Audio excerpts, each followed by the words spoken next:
Girona té una àrea urbana amb qui cal cooperar i un país amb el qual cal lluitar per assolir el dret a decidir el futur de qualsevol de les polítiques que ens afectin.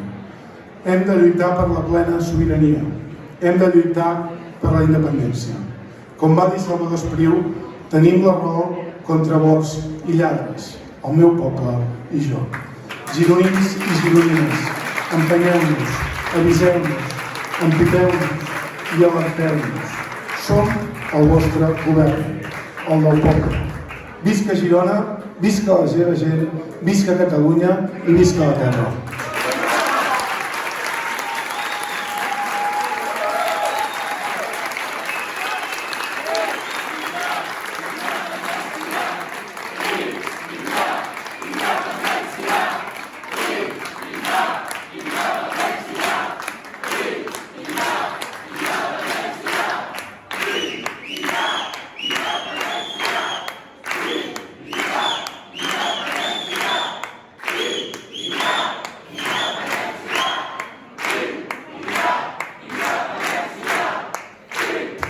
Com que no hi ha més programa per dia, dono per conclòs aquest ple. Moltes gràcies.